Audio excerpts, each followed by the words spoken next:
Hello everyone, welcome to my YouTube channel. So आज का जो टॉपिक है वो हमारा कोलिजन थ्योरी, ठीक। और ये बीएससी बेसिक केमिस्ट्री स्टूडेंट के लिए इम्पोर्टेंट है, ठीक है। तो केमिकल काइनेटिक्स का थ्योरी ऑफ रिएक्शन रेट्स, उसमें पहला टॉपिक है कोलिजन थ्योरी, इसका पोस्टुलेट्स, इसके लिमिटेशंस, वीकनेस और इससे रिलेटेड न्यूमेरिकल्स, ठीक है।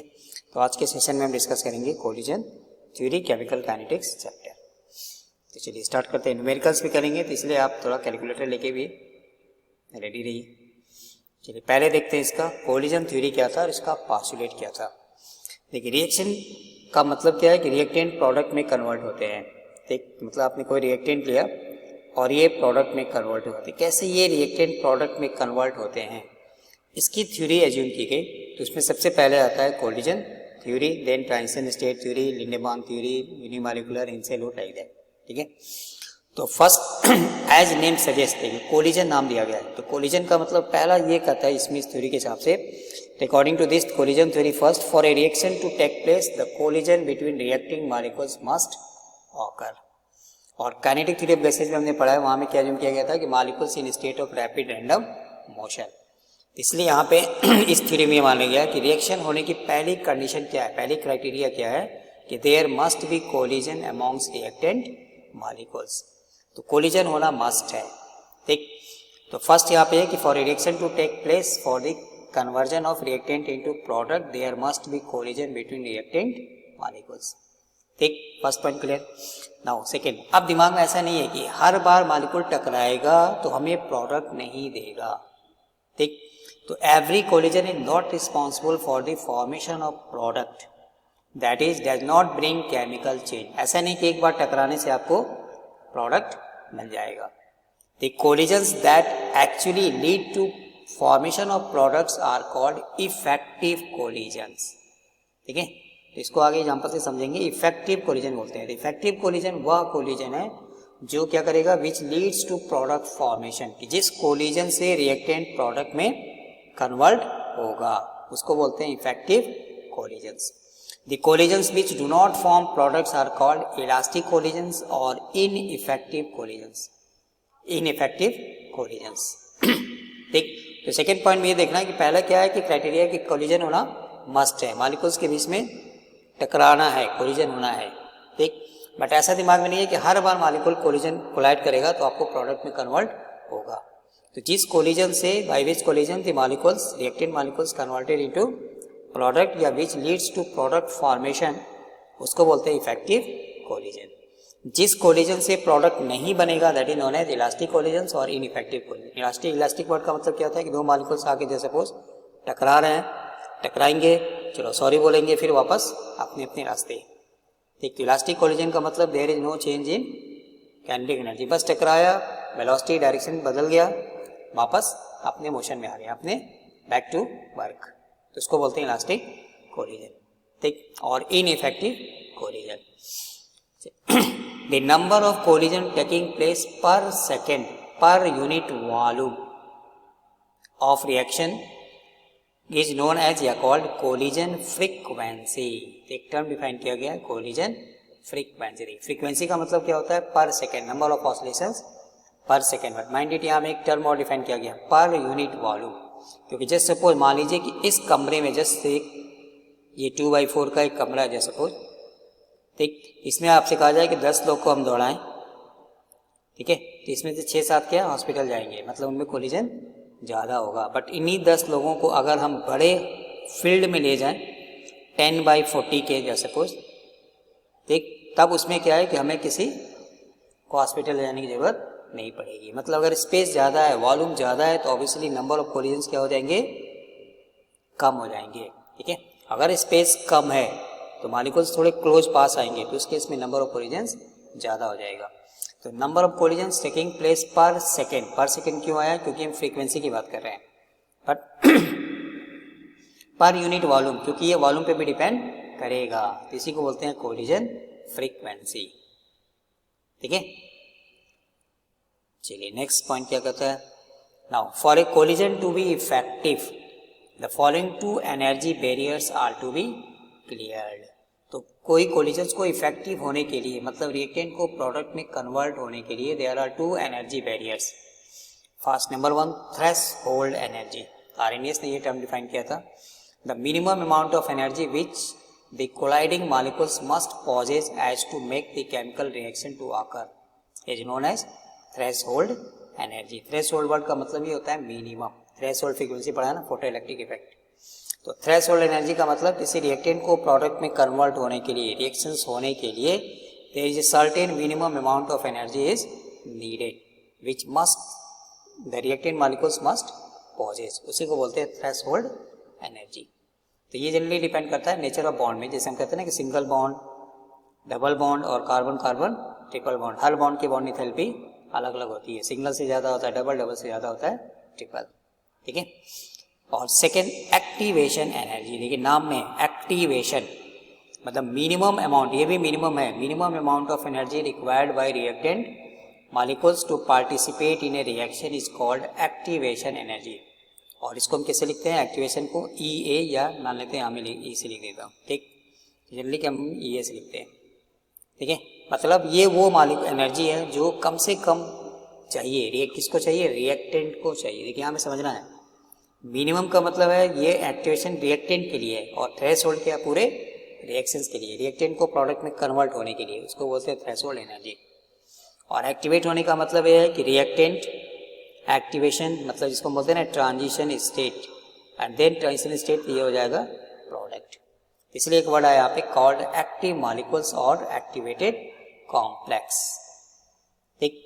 तो दो एनर्जी बैरियर होता है जिसको रिएक्टेंट मॉलिक्यूल्स क्रॉस करेगा, क्लियर करेगा, तभी वो प्रोडक्ट पे कन्वर्ट होगा, ठीक। तो एक्टिवेशन थ्रेशोल्ड एनर्जी का मतलब है कि जैसे सपोज मान लीजिए कि इस पेन की कीमत अगर मान लीजिए 100 रुपीज़ है, ठीक। तो अगर हम 100 रुपीज़ इसको देंगे तो हमें आप एक पेन देगा, ठीक। बट अगर आप इसको मान लीजिए 150 दे रहे हैं, 200 का नोट देंगे, 200 देगा तो आपको 100 वापस कर देगा, ठीक। बट अगर मान लीजिए इस पेन की हमें खरीदना है, हमें 100 रुपीज़ है, बट आपके हमारे पास सिर्फ 50 रुपीज़ ही है, ठीक। तो और हमें कितना चाहिए, 50 रुपीज़ मिनिमम, और 50 रुपीज़ चाहिए। तो ये जो और 50 रुपीज़ चाहिए उसी को बोलते हैं एक्टिवेशन एनर्जी, और इसका कीमत कितना है, 100 रुपीज़। तो that is known as threshold energy, ठीक, clear. So in other words, activation energy, threshold energy and the average kinetic energy, average kinetic energy ये जनरली किसके बराबर होता है, 3/2 kT, K is the Boltzmann constant। इसलिए average kinetic energy is directly proportional to temperature। मतलब किस कोई भी आप गैस ले लीजिए, मोनोटॉमिक, डायटॉमिक, ट्राइटॉमिक, अगर सेम टेम्परेचर पे है तो इसकी एवरेज काइनेटिक एनर्जी सेम होती है। सो एक्टिवेशन एनर्जी बेसिकली क्या हो गया भैया, थ्रेशोल्ड एनर्जी। जैसे बोला ना कि इस पेन की कीमत 100 रुपीज़ है, तो हमें कितना चाहिए, मिनिमम 100 रुपीज़, ठीक। उसमें से माइनस कर दिया average kinetic energy possess by reactant molecules, मतलब हमारे पास कितना है, ठीक, और कितना हमको चाहिए। तो that is known as activation energy, ठीक। तो threshold energy minus average kinetic energy of reactants. Now if activation energy is large, किसी रिएक्शन के लिए एक्टिवेशन एनर्जी ज़्यादा होगा तो रिएक्शंस क्या होंगे, स्लो होंगे, क्योंकि उस एक्टिवेशन एनर्जी को गेन करने के लिए, एक्वायर करने के लिए मॉलिक्यूल्स को ज़्यादा कोलाइड होना पड़ेगा, तो ऑब्वियसली टाइम थोड़ा ज़्यादा लगेगा, एंड वाइस वर्सा। मतलब एक्टिवेशन एनर्जी अगर कमती है तो रिएक्शंस क्या होंगे, फास्ट होंगे, ठीक। पॉजिटिव कैटलिस्ट यही काम करता है, एक्टिवेशन एनर्जी की वैल्यू को कम कर देता है, तो रिएक्शन क्या हो जाते हैं, फास्ट हो जाते हैं, एंड वाइस वर्सा। मतलब अगर एक्टिवेशन एनर्जी ज़्यादा है तो रिएक्शन उस केस में क्या होगा, स्लो होगा, ठीक। चलिए अब इसको थोड़ा और डिटेल में ग्राफ से समझते हैं, ठीक है। तो रिएक्टेंट यहाँ में पहला पॉइंट याद रखिए, रिएक्टेंट कभी भी आपको यहाँ जीरो से नहीं जाएगा, क्योंकि इवन एट 0 केल्विन मॉलिक्यूल्स की एनर्जी जीरो नहीं होती, उनके पास कुछ ना कुछ थर्मल एनर्जी होती है, ठीक है। इसलिए ग्राफ जब भी आप बनाएंगे तो ये जीरो से नहीं बनाना, ये थोड़ा ऊपर से जाएगा, ठीक। पूरा रिएक्शन की एनर्जी बैरियर कितना हो गया, यहाँ से लेके यहाँ तक, मतलब ये हो गया आपका थ्रेशोल्ड एनर्जी, ठीक है। फिर ये पूरा maximum value, this is known as threshold energy. पूरा ये रिएक्शन होने के लिए, रिएक्टेंट को प्रोडक्ट में कन्वर्ट होने के लिए टोटल कितनी एनर्जी चाहिए, that is threshold energy. Reactant molecules के पास पहले से ऑलरेडी उसके पास कुछ ना कुछ एनर्जी है, ठीक। तो इसलिए यहाँ से और यहाँ तक ये हो गया एक्टिवेशन एनर्जी। क्योंकि रिएक्टेंट मॉलिक्यूल्स का रिएक्शन होने का मतलब है कि रिएक्टेंट मॉलिक्यूल्स, देखिए यहाँ से मान लीजिए कि रिएक्टेंट मॉलिक्यूल्स टकराते टकराते टकराते टकराते इस बैरियर को क्रॉस करेगा, इसको बोलते हैं एक्टिवेटेड कॉम्प्लेक्स ट्रांजिशन स्टेट। और जैसे यहाँ जाएगा मोस्ट एनर्जेटिक, वो प्रोडक्ट में क्या होता है, डिकम्पोज हो जाता है। ठीक है, इसलिए अब अगर मान लीजिए कोई रिएक्शन हो रहा है, इसका मतलब ये है कि रिएक्टेंट क्या है, कोलाइड कर रहा है, टकरा रहा है, टकरा रहा है, टकरा रहा है, कोलिजन टकराते टकराते कुछ ऐसे मॉलिक्यूल्स होंगे जो इस बैरियर को क्रॉस करेंगे, जिसको मॉलिक्युलरिटी ऑफ द रिएक्शन बोलते हैं। इसलिए मॉलिक्युलरिटी कभी जीरो नहीं होती। ठीक, तो ऐसा भी मतलब ऐसा नहीं है कि कोई मॉलिक्यूल्स यहाँ में कोलाइड नहीं करेगा, इस बैरियर को क्रॉस नहीं करे और रिएक्शन हो जाए। ठीक, मतलब हम एग्जाम ना दें और हम टॉपर हो जाएं। ठीक है, तो ये पॉसिबल नहीं है। तो उसी तरह यहाँ पे है कि इसलिए मॉलिक्युलरिटी कभी जीरो नहीं होती। अब ये जो किया गया कि चलो रिएक्टेंट मॉलिक्यूल्स यहाँ से यहाँ जा रहा है, तो ऑब्वियसली इसको एनर्जी मिल रही है। तो ये एनर्जी कहाँ से आ रहा है, तो जस्ट बाई कोलिजन। तो इसलिए इस कोलिजन थ्योरी में एज्यूम कर गया कि मॉलिक्यूल्स यहाँ में क्या कोलाइड होते टकराते टकराते टकराते टकराते कुछ ऐसे मॉलिक्यूल्स होंगे जो इस बैरियर को क्रॉस करेंगे। ठीक है, तो इसी को बोलते हैं नंबर ऑफ कोलिजन्स। ठीक, चलिए जस्ट सपोज मैथमेटिकल एग्जांपल लेता हूँ कि अगर मान लीजिए किसी रिएक्शन की थ्रेशोल्ड एनर्जी, यहाँ पे थोड़ा समझना देखिए, 100 किलो जूल है जस्ट सपोज, ठीक, पर मोल। उसकी एवरेज काइनेटिक एनर्जी कितना है, मान लेते हैं 50 किलो जूल है किसी टेम्परेचर पे 25 डिग्री सेल्सियस पे। तो एक्टिवेशन एनर्जी हमें कितना चाहिए, चलिए ये लिख देता हूँ, माइनस कर दीजिए 100 माइनस 50 मतलब 50 किलो जूल। ठीक, नाउ जस्ट सपोज प्योरली, ये डिस्क्लेमर है आप, मतलब कि प्योरली हाइपोथेटिकल है समझने के लिए कि जस्ट एक बार मॉलिक्यूल अगर कोलाइड कर रहा है तो 10 किलो जूल की एनर्जी गेन कर रहा है, तो 50 के लिए कम से कम उसको कितने बार टकराना पड़ेगा, 5 टाइम्स। ठीक, चलिए अब यहाँ से देखिए, मान लीजिए एक बार टकराया, 2 बार टकराया, 3 बार टकराया, 4 बार टकराया, 4 बार टकराने से कितना एनर्जी गेन किया, 40 किलो जूल। अब यहाँ से एक बार कोलाइड किया और मान लेते कि यहाँ पहुँच गया, तो ये जो 5th वाला कोलिजन होगा that is known as effective collisions. ठीक, क्लियर। तो टकराते टकराते टकराते जिससे यहाँ पे मतलब जिस कोलिजन से उसकी एनर्जी क्या होगी, बैरियर को क्रॉस कर जाएगा। ठीक है, वो एक्टिवेटेड हो जाएगा, उसको बोलते हैं इफेक्टिव कोलिजन्स। ठीक, चलिए अब मान लीजिए टेम्परेचर को हम बढ़ा दें, तो टेम्परेचर 25 से हम अगर जैसे सपोज कर देते हैं, मान लीजिए 45 कर देते हैं, कुछ टेम्परेचर बढ़ा दे रहे हैं 35-45 कर देते हैं। ठीक है, तो 35 करने से देखिए रिएक्शन तो वही है, तो थ्रेशोल्ड तो वही रहेगा, मान लीजिए 100। काइनेटिक एनर्जी क्या होगी, टेम्परेचर बढ़ाने से बढ़ जाएगा, तो मान लेते हैं कि 60 किलो जूल हो गया। तो अब उसका एक्टिवेशन एनर्जी कितना हो गया, 40 किलो जूल। मतलब अब कम से कम उसको मिनिमम कितना बार टकराना पड़ेगा, 4 टाइम्स। तो बोलिए अब कौन सा रिएक्शन फास्ट होगा, ये वाला या ये वाला। पहले 5 बार टकराना पड़ रहा था, अब 4 बार टकराएगा, मतलब एक कोलिजन का टाइम कम हो गया। ठीक, इसलिए पीछे लिखा था कि जिस रिएक्शन का एक्टिवेशन एनर्जी कम होगा वो रिएक्शन क्या होगा, फास्ट हो जाएगा। ठीक है, क्लियर। अब देखिए यहाँ से अगर मान लीजिए इफेक्टिव कोलिजन और कोलिजन्स, तो नंबर ऑफ कोलिजन भी रिक्वायर्ड है, हमें चाहिए नंबर ऑफ कोलिजन पर सेकेंड पर यूनिट वॉल्यूम। जितना ज़्यादा कोलिजन होगा उसमें से चांसेस है कि इफेक्टिव कोलिजन भी उतना जल्दी हमें मिलेगा। According to collision theory, rate of reaction depends on number of collisions that is collision frequency and number of effective collisions. ठीक है, क्लियर। चलिए कैटलिस्ट क्या करता है, एक्चुअली कैटलिस्ट क्या करता है कि वही रिएक्टेंट वही प्रोडक्ट, ठीक, सिर्फ एक्टिवेशन एनर्जी की वैल्यू को चेंज कर देगा। तो एक्टिवेशन एनर्जी पहले से कम हो गया, ठीक है, एक्टिवेशन एनर्जी जब कम हो जाएगा तो रिएक्शन क्या हो जाएगा, फास्ट हो जाएगा, क्योंकि नंबर ऑफ कोलिजन्स पहले से कम हो जाएगा। तो टेम्परेचर बढ़ाने से रेट ऑफ रिएक्शन बढ़ जाता है। क्यों बढ़ जाता है, क्योंकि एवरेज काइनेटिक एनर्जी बढ़ेगा, ज़्यादा से ज़्यादा मॉलिक्यूल्स क्या होंगे, एक्टिवेट होंगे।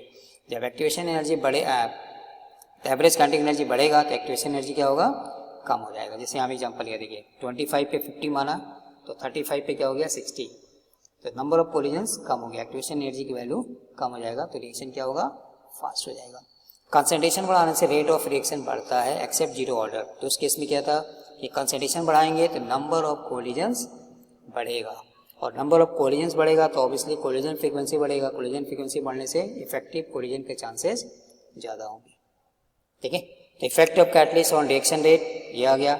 Effect of temperature clear, catalyst क्या करता है, वही रिएक्टेंट वही प्रोडक्ट एक्टिवेशन एनर्जी की वैल्यू को कम कर देता है by providing an alternate path, तो रेट ऑफ रिएक्शन फास्ट हो जाता है।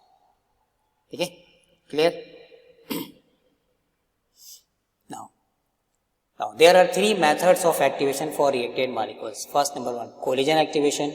So most of the reaction requires sufficient energy to be active simply by intermolecular collision. Collision होने से क्या होते हैं, वो एनर्जी गेन करते हैं और वहाँ से फिर मॉलिक्यूल्स जो होते हैं वो बैरियर को क्रॉस कर लेते हैं। तो एक नाम आ गया collision activation.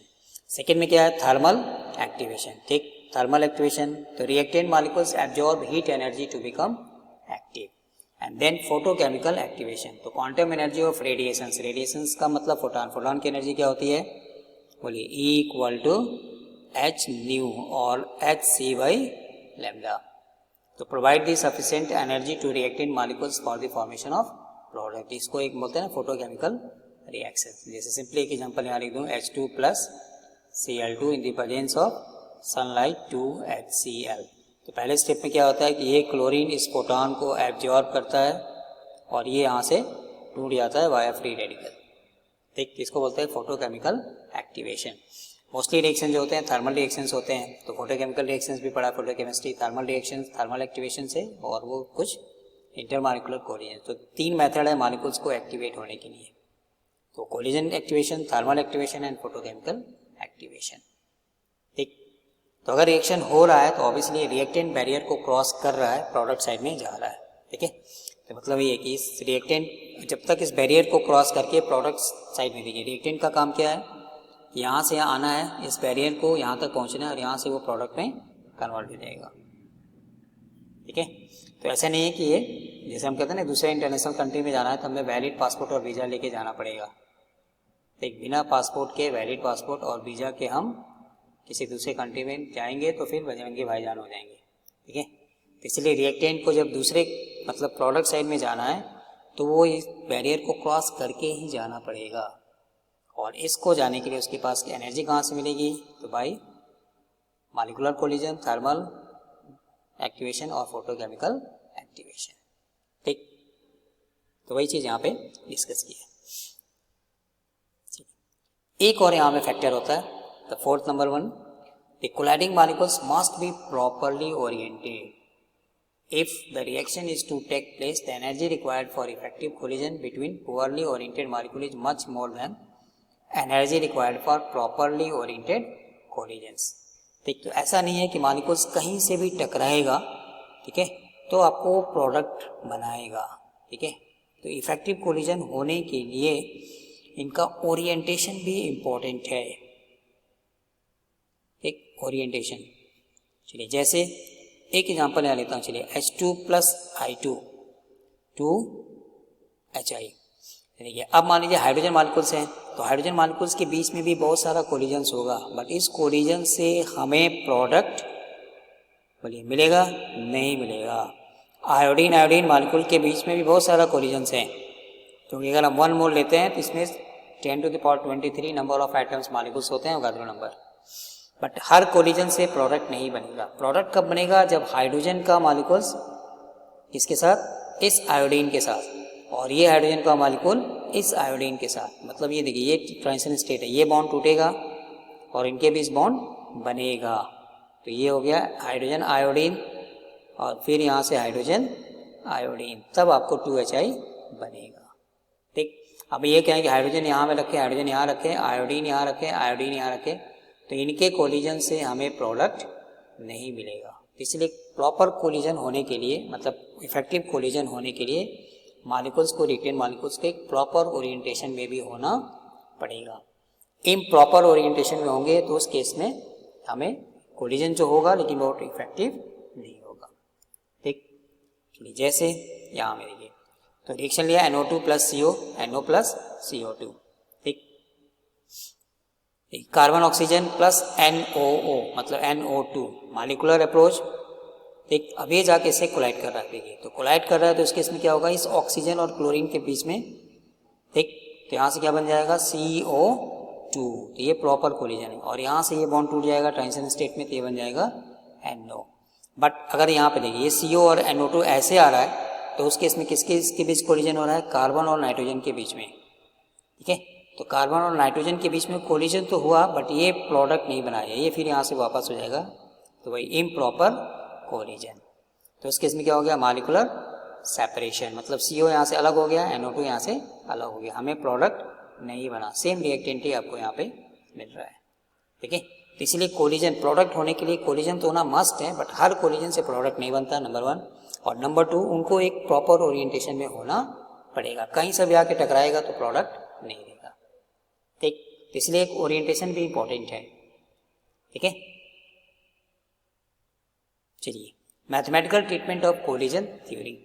Now let Z the number of molecules Z dash number of molecules per ml of the gas taking part in binary collision, binary मतलब दो molecules के बीच में collision हो रहा है per second, and E is the activation of energy, then rate of reaction is given by dx by dt, rate of reaction इसको बोलते हैं change in concentration with respect to time, ये लिख देंगे Z dash E to the power minus E by RT, equation number 1 मान लिया।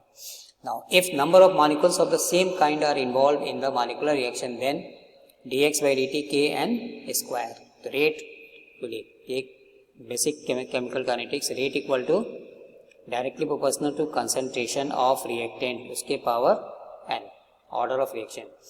2 क्यों लिया है, क्योंकि यहाँ में पहले लिखा ना बाइनरी है, इसलिए 2 हो गया, और ये रेट कांस्टेंट हो गया, इसको हटाएंगे तो क्या हो जाएगा, रेट कांस्टेंट। नाउ 1 and 2, चलिए ये कॉमा आएगा, तो then from equation 1 and 2 we have, ठीक, तो दोनों को रख दीजिए तो क्या मिल जाएगा, dx by dt कैंसिल हो गया, k n square equal to ये आएगा।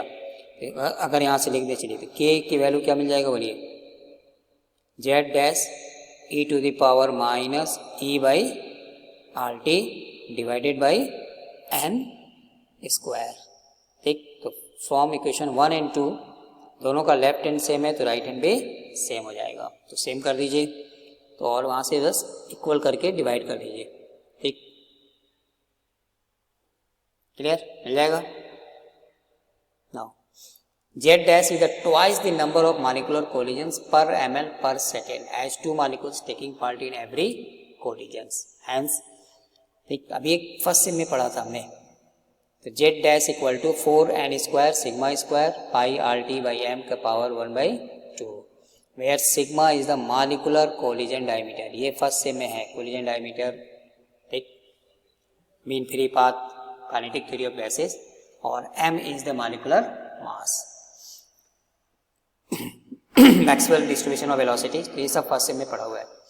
इसलिए फ्रॉम इक्वेशन 3 and 4, 3 में क्या था, अभी जो पीछे लिखा था, मतलब k equal to Z dash e to the power minus e by RT divided by n square, ठीक, बस सिंपली इस Z डैश की वैल्यू को मॉलिक्यूलर कोलिजन डायमीटर से इस Z स्क्वायर की जगह पे यहाँ रख दिया, ठीक, तो देखिए यहाँ पे n स्क्वायर था और नीचे में क्या था, n स्क्वायर, n स्क्वायर से n स्क्वायर कैंसिल हो जाएगा, तो सिंपली कुछ नहीं करना है, बस Z डैश की जगह पे, चलिए यहाँ मैं करके दिखा देता हूँ, 4n square sigma square pi RT by m इसका पावर 1/2, और इसके नीचे हम रख देंगे n स्क्वायर, बाकी टर्म तो सेम आएगा ही आएगा, बाई RT, ये n स्क्वायर से ये n स्क्वायर कैंसिल हो गया, इसलिए हमें क्या लिख दिया मैंने, 4 pi square pi RT by m का power 1/2 e power minus e by RT, ठीक, और k equal to Z e to the power minus e by RT, तो Z का मतलब क्या हो गया, ये पूरा कांस्टेंट,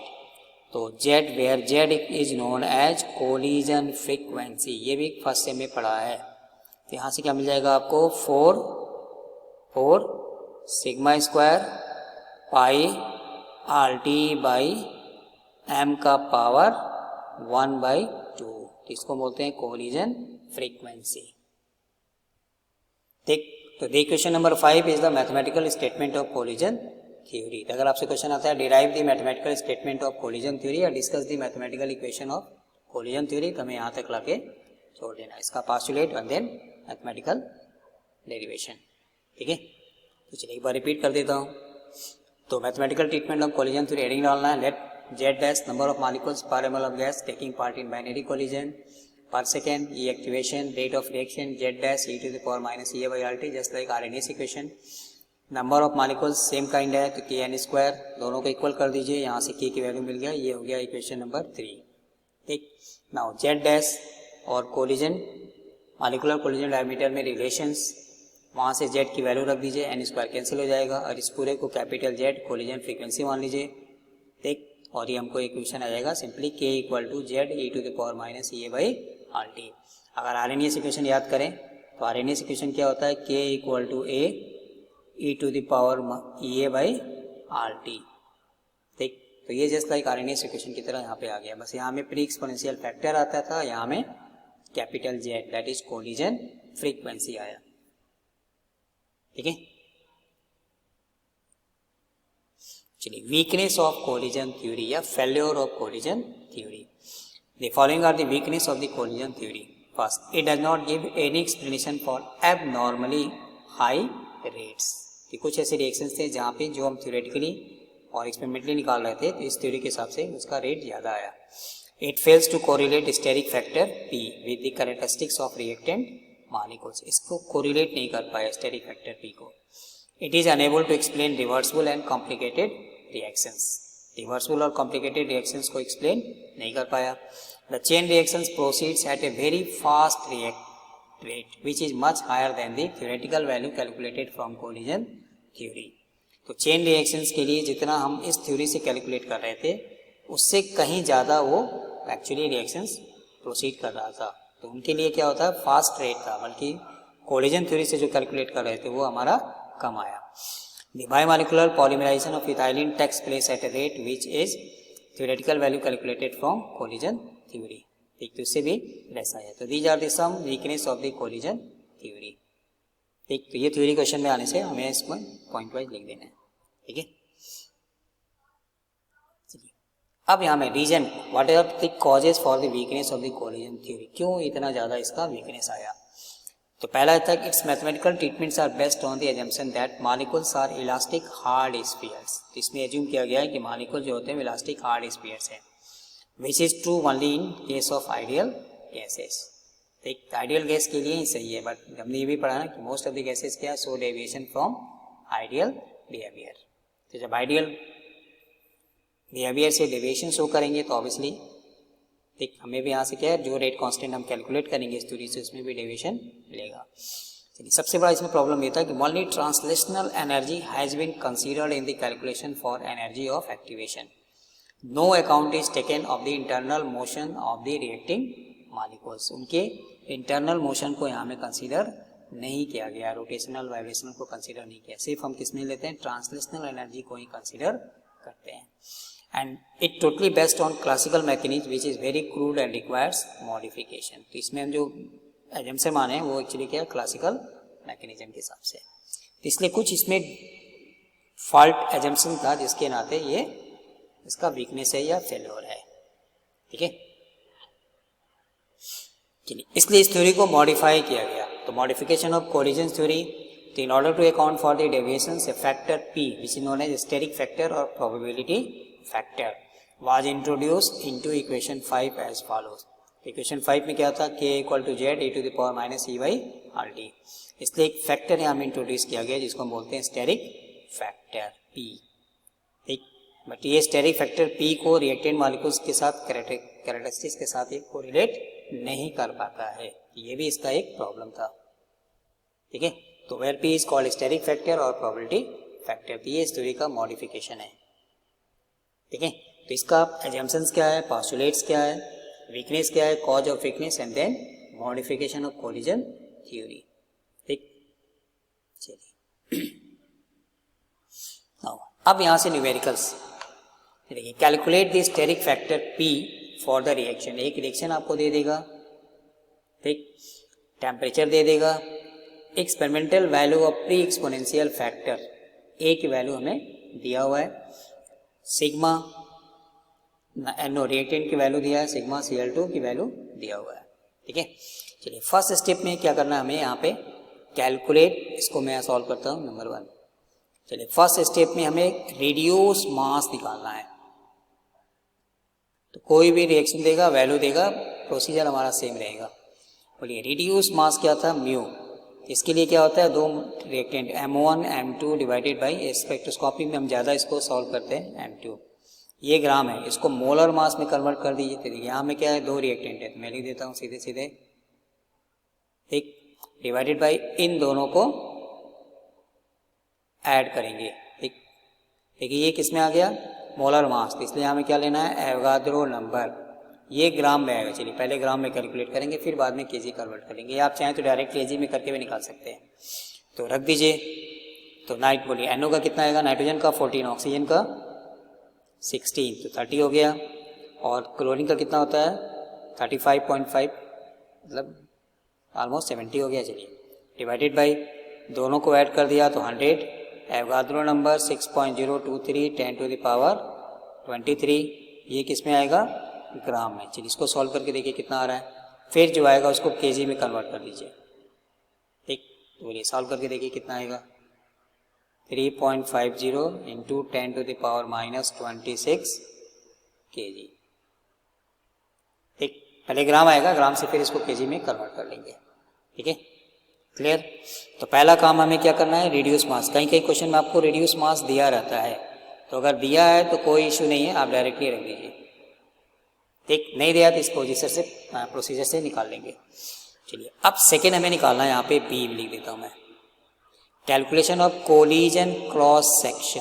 देखिए बाई मालिकुलर इसलिए ए भी आ रहा है, एक मालिकुलर होने से सीधा सीधा सिग्मा लिखना था। और इसके लिए फॉर्मूला होता है pi d square, but by molecular इसलिए यहाँ मैं लिखता हूँ ए बी। अगर सिंगल है, एक ही मालिकुलर है, यूनि मालिकुलर है, तो सीधे सीधे पाई डी स्क्वायर। और डी स्क्वायर को निकालने का तरीका ये पाई 1/2, ठीक। डी ए मतलब एक मालिकुल जो भी हमारा यहाँ पे NO है प्लस दूसरा B, और इस पूरे का होल स्क्वायर, क्लियर। चलिए अब पाई डी, देखिए क्वेश्चन में आपको सिग्मा लिखा है ना, सिग्मा n0 की वैल्यू दिया है, तो सिग्मा से हमें n0 निकालना है। तो उसके लिए मैं यहाँ पे निकाल देता हूँ। चलिए सिग्मा n0 आपको दिया है क्वेश्चन में, कितना दिया है 0.42, माइंड ये नैनोमीटर स्क्वायर है। हमें क्या चाहिए, DNO चाहिए, ए की जगह पे NO मान लिया। तो इसके लिए फॉर्मूला ये हो गया, मतलब DNO निकालना है, तो सिग्मा NO रिएक्टेंट की वैल्यू दिया रहेगा डिवाइडेड बाई पाई, तो रख दीजिए।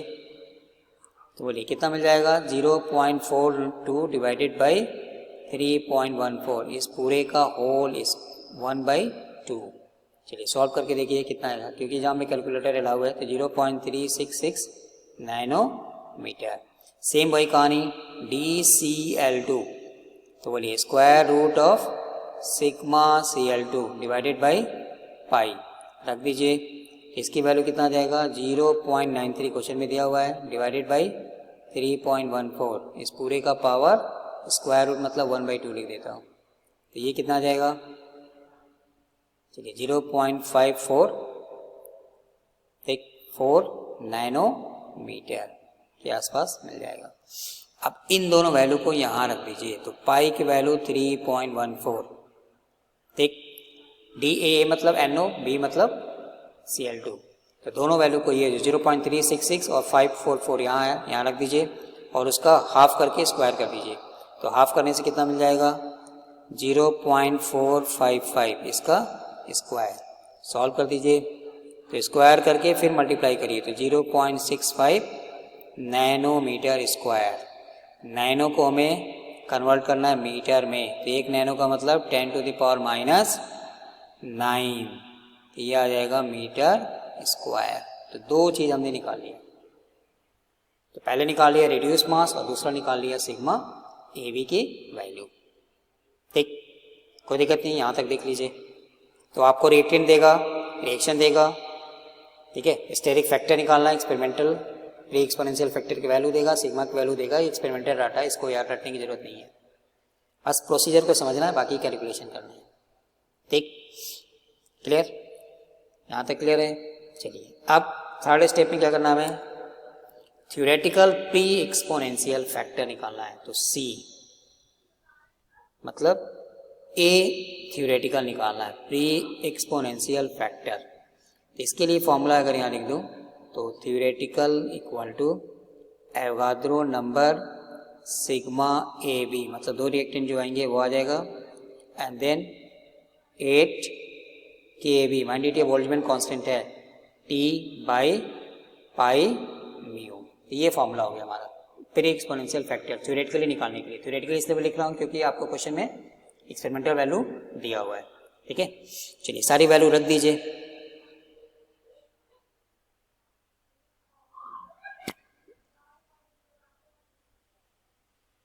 ठीक, बोलिए सारी वैल्यू रख देंगे तो क्या मिल जाएगा? चलिए रख दीजिए। एवोगाद्रो नंबर कितना आया? 6.023 10 टू द पावर 23। बोलिए सिग्मा की वैल्यू कितनी आई थी? 6.5 इंटू 10 टू द पावर -19। ठीक, स्क्वायर रूट 8, बोल्ट्जमैन कांस्टेंट की value 1.38 10 to the power -23। Temperature कितना दिया था हमें? 298। पाई की वैल्यू 3.14 और रिड्यूस मास कितना आया था? 3.50 इंटू 10 टू द पावर -26। ठीक, चलिए इन सबको रख के सॉल्व करिए। तो यहाँ से तो एज इट इज रखता हूँ अभी। चलिए 10 to the power 23 into 6.5 into 10 to the power -9, पहले इसको निपटाइए। तो बोलिए इसकी वैल्यू कितना आया? सॉल्व करके देखिए। 8 1.38, पहले 10 को पावर को निपटा के देन मल्टीप्लाई कर दी। कैलकुलेटर अलाउ है एग्जाम में तो कोई टेंशन नहीं, ये आ जाना चाहिए 547 मीटर पर सेकेंड। ठीक, अब सबको मल्टीप्लाई कर दीजिए तो ये मिल जाएगा आपको 8.56 इंटू 10 टू द पावर 8। ये किस में आ जाएगा? Metre cube mole inverse second inverse. Metre cube को चेंज कर देना हमें लीटर में या डेसीमीटर क्यूब, तो 10 टू द पावर 3, क्योंकि क्वेश्चन में आपको जो वैल्यू दिया है वो डेसीमीटर क्यूब में दिया है, या डेसीमीटर क्यूब का मतलब होता है लीटर। चलिए यहाँ लिख देता हूँ 1 मीटर क्यूब का मतलब हो गया 10 to the power 3 decimetre cube. ठीक, अगर क्वेश्चन में मीटर में लिखा होता तो यहाँ तक ही करके छोड़ देते। ठीक, नाउ अब लास्ट स्टेप डी, तो हमें क्या निकालना था? स्टेरिक फैक्टर, मतलब P की वैल्यू निकालनी है। इसका फॉर्मूला ये है experimental pre exponential factor divided by theoretical. ठीक, ये वैल्यू हमें क्वेश्चन में दिया हुआ था 4.0 into 10 to the power 9। Unit क्या दिया था? Decimetre cube mole second inverse. और थ्योरेटिकली हमने कितना निकाला? ये वाला, तो कितना हो गया? 8.56 इंटू 10 टू द पावर 11। चलिए decimetre cube mole inverse second inverse. ठीक, चलिए इसको सॉल्व कर दीजिए। कितना आ जाएगा? 4.67 into 10 to the power -3। Steric factor आ गया ये। ठीक, अगर इसको पॉइंट में लिखेंगे तो -3 या 4 मतलब 0.0467। ठीक है, क्लियर? इसलिए आपको यहाँ से क्या कि रिएक्शन देगा, calculate the steric factor P निकालना था, रिएक्शन देगा, experimental pre exponential factor A की वैल्यू देगा। ठीक है, सिग्मा की वैल्यू दिया रहेगा रिएक्टेंट का, तो अगर एक ही है तो यहाँ पे हम सीधा सीधा पाई डी स्क्वायर ले लेंगे। अगर दो आएंगे तब उसके इसमें half into D A plus D B, दो रिएक्टेंट का उसका स्क्वायर करेंगे। सिग्मा की वैल्यू दिया है तो डी कैसे निकालना है? कोलिजन डायमीटर, तो under root sigma divided by pi. ठीक, दोनों रिएक्टेंट का निकाल के रख दिया, पहले रिड्यूस मास निकाल लिया फिर ये निकाल लिया। ठीक है, एंड देन फिर ए थ्योरेटिकल निकालना है, तो इसके लिए फॉर्मूला हो गया ये। तो Avogadro number sigma A B under root square root 8 K B T by pi mu, सारी वैल्यू रख के सॉल्व करेंगे। Steric factor experimental divided by theoretical. Clear? ठीक है, तो आप अप्रॉक्स में सॉल्व करने से हो सकता है कि डेसिमल में फ्रैक्शन में डिफरेंस आएगा, बट उतना चलेगा। जैसे 8.56 साल आपको हो सकता है 8.55 है या 8.57 है। ठीक है, तो प्रोसीजर पे ध्यान देना है, प्रोसीजर को समझना है, देन कैलकुलेशन तो एग्जाम में कर लेंगे, कैलकुलेटर अलाउ है। ठीक है, क्लियर? चलिए second question, calculate the RNS pre exponential factor, कि हमें क्या निकालना है, प्री एक्सपोनेंशियल फैक्टर निकालना है एट 100 डिग्री सेल्सियस। देखिए 100 डिग्री सेल्सियस है तो पहले आप केल्विन में कर दीजिए। इसके लिए for a by molecular reaction between like molecules, collision diameter हमको दिया हुआ है, ठीक, कोलिजन डायमीटर दिया है। तो पहला स्टेप वही है कि म्यू निकालना है। तो बोलिए म्यू के लिए क्या करेंगे, अभी जो किया मोलर मास, यहाँ में देखिए बिटन लिखा ना, बिटवीन लाइक मालिक्यूल्स, तो जस्ट M1 M2, तो M1 M2 दोनों सेम होंगे लाइक मालिक्यूल्स, तो डिवाइडेड बाई 2 मतलब हाफ हो जाएगा, एंड देन एवोगाड्रो नंबर, ठीक, कितना दिया आपको 100 ग्राम, तो इसको केजी में कर लीजिए यहीं पे, -3 divided by 2 into Avogadro number, clear. देखिए इसलिए मैंने एक एग्जांपल ये लिया था जिसमें एक सिंगल वाला आएगा, इसको कन्वर्ट कर लीजिए तो 8.303 इंटू 10⁻26, आपने पहले ही केजी से ग्राम से केजी कर लिया था, मिल गया, ठीक। जब 2 आएंगे तो M1 M2 divided by M1 plus M2, मास को मोलर मास में कन्वर्ट कर लीजिए, एवोगाड्रो नंबर से डिवाइड कर दीजिए ग्राम से फिर केजी, जो पहला एग्जांपल। दूसरा एक सिंपल वाला लिया है जिसमें सेम मालिक्यूल्स है, तो जस्ट हाफ हो जाएगा, ठीक। बोलिए अब क्या निकालना था हमें, सिग्मा। तो सिग्मा का फॉर्मूला क्या बोला था मैंने पीछे, पाई डी स्क्वायर, 2 हैं तो AB, बट यहाँ में एक ही मालिक्यूल है, ठीक। तो पाई का मतलब 3.14 इंटू डी आपको कितना दिया, देखिए यहाँ पे कोलिजन डायमीटर 200 पिको लिखा है, पिको मतलब क्या हो जाएगा 10⁻⁻, पिको -12, 2 कट गया मतलब 2 इंटू 10⁻⁻10 मीटर का स्क्वायर। चलिए इसको सॉल्व कर लीजिए, तो 1.257 into 10⁻⁻19 metre square, clear. Now A की वैल्यू आपसे पूछ रहा है, आरएनएस प्री एक्सपोनेंशियल फैक्टर, तब यहाँ में क्या आएगा P, then Avogadro number, then sigma, then under root K8 KBT by pi mu, रख दीजिए। स्टेरिक फैक्टर आपको क्वेश्चन में कितना दिया है, 1 दिया है, ठीक। एवोगाड्रो नंबर पता है 10⁻23, सिग्मा कितना आ गया 1.257 इंटू 10⁻⁻19, और ये स्क्वायर रूट वाला वैल्यू चलिए यहाँ लिख देता हूँ, चलिए ये लिख देता हूँ, लिख दीजिए।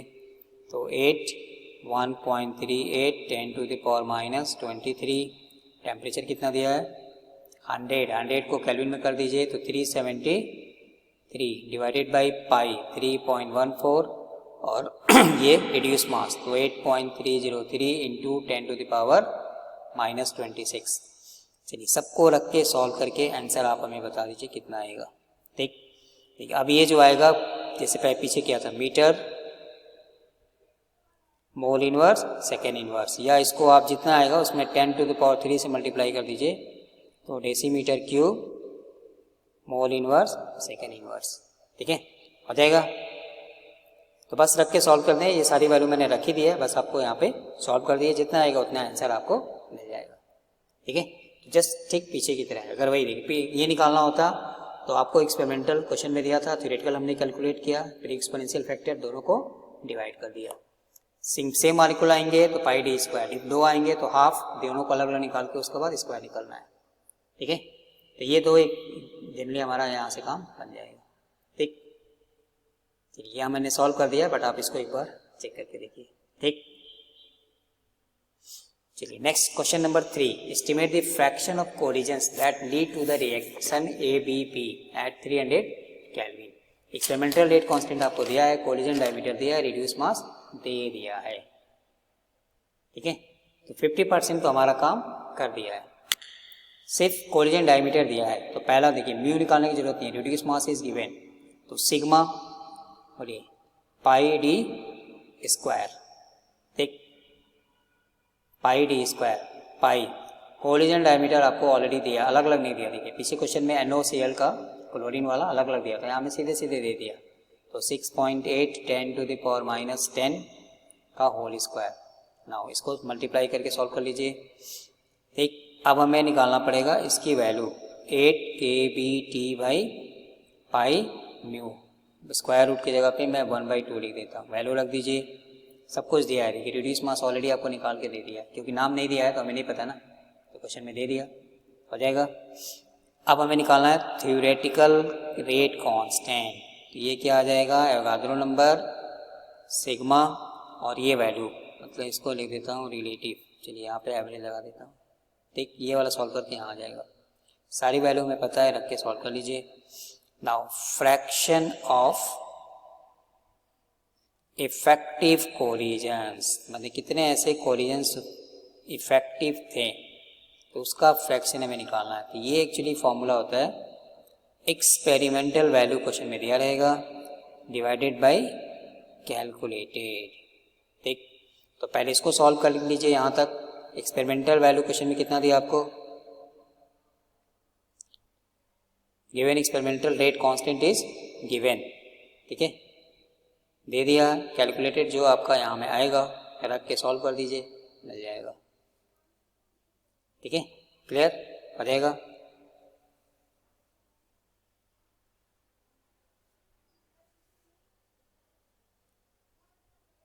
ठीक है,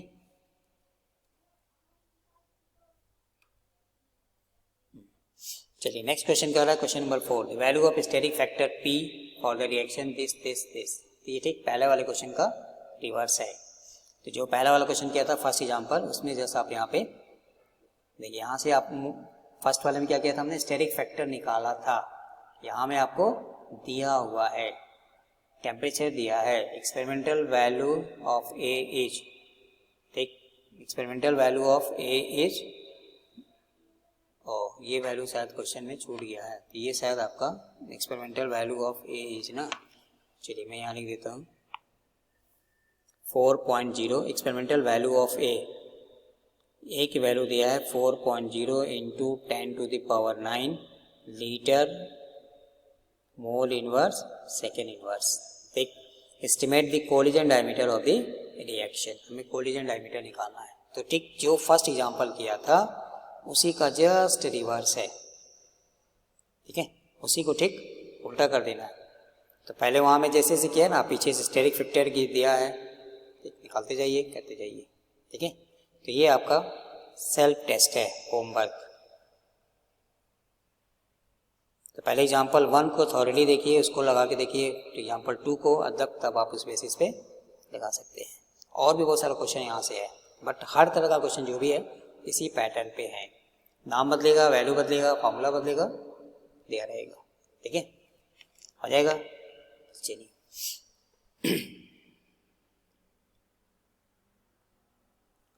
और यहाँ पे जो एक्सपेरिमेंटल वैल्यू, यहाँ पे मैंने सॉल्व कर दिया है, बट यहाँ में जो एक्सपेरिमेंटल वैल्यू है ये 3.01 आ गया, तो इसको भी मैं करेक्ट कर देता हूँ। एक्चुअली ये यहाँ पे नहीं है, दूसरे क्वेश्चन पर टाइपिंग एरर है।